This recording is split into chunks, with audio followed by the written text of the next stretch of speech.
Hey guys, welcome to Rugby Talks, the show where we talk about rugby and the news daily. First up we have is Umbro being announced as a new kit deal sponsor for England and Bristol, with around 20 million plus deal for the England kit and an unannounced amount for the Bristol, taking over from Bristol Sport and Canterbury respectively. Bristol Sport was the home kind of brand for Bristol, being able to having them from the 2014-15 season, and Canterbury being a long-lasting English kit provider. Uh, this is a shocker because Umbro aren't recognised as a big brand for rugby, not even a small brand.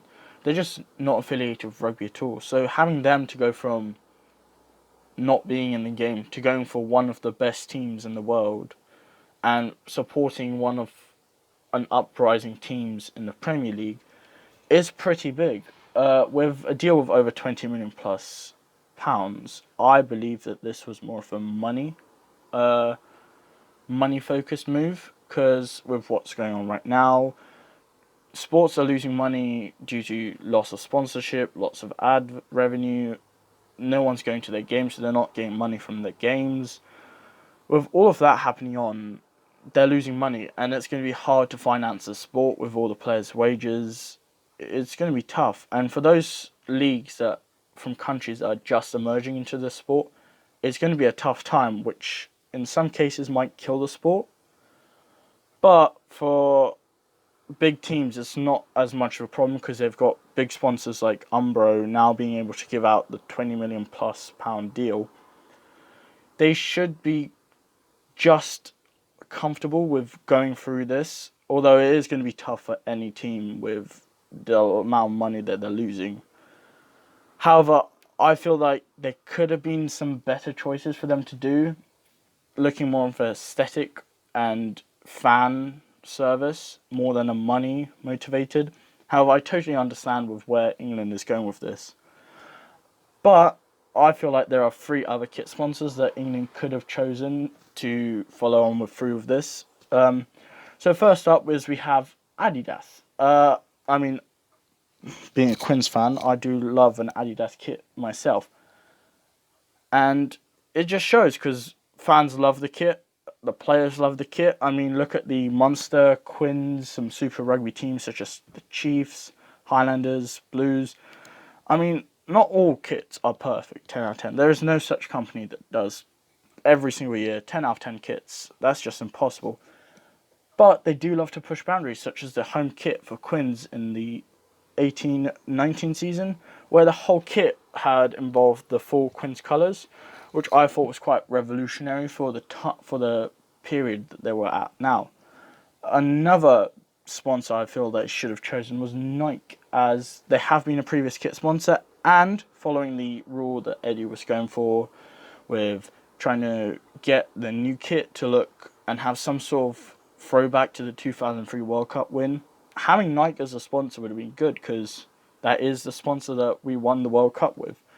So if we wanted to carry on with the whole, oh, let's have a throwback to the 2003 World Cup, having a kit provider from that time to be the new kit provider would have been quite a cool touch.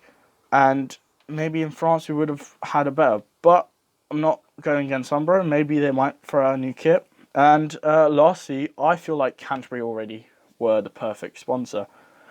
I mean, they had many reliable kits, and although they have repetitive kits, but I mean, that's the Great British and Irish Lions. But even after those kits, the fans loved them. Every year they'd go and buy out one. They loved it because it was sleek, simple, and just all the fans loved it. The players loved it. Not many complaints coming from them. And the fact that they actually had like the ideas of the team behind them, for example, the Georgian kits, just shows that they really do want to focus on the sport and that they have the best intentions in mind, which could just be unseen in the Umbro kits because they do put a lot of blue in their kits, which wouldn't fit in with the England aesthetic.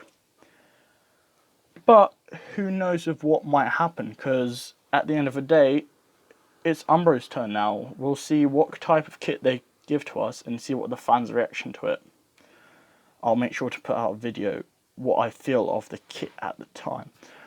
Next up is we have Worcester Warriors signing an O'Neill's kit deal, going from the Lovell's in-house brand VX3.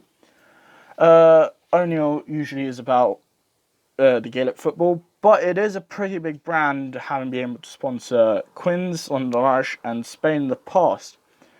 And although not having a massive appeal in the sport, it is a step up from an in-house brand, which not many big teams, it's more of a grassroots based company. But having the step up might mean better kits, more endurable. Talking about durability, all rugby kits are durable. But maybe having this kind of step up in quality just might mean that we might see a quality step up in the game. Who knows?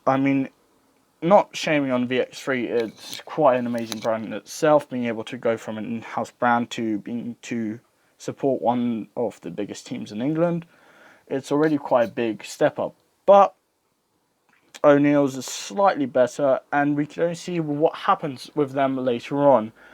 Currently as that's the only kit deals that have been announced. However, with Umbro's shocker of a surprise, I doubt there'll be many more shockers. With, who knows, maybe other companies will start bringing out more kits for other countries. Maybe Quins might ditch the Adidas, although I hope they do not, because I do enjoy what they make. But for now, that's it. Like, subscribe, follow my Instagram, and tell me anything else you want me to go through, and I'll see what I can tell you about the rugby.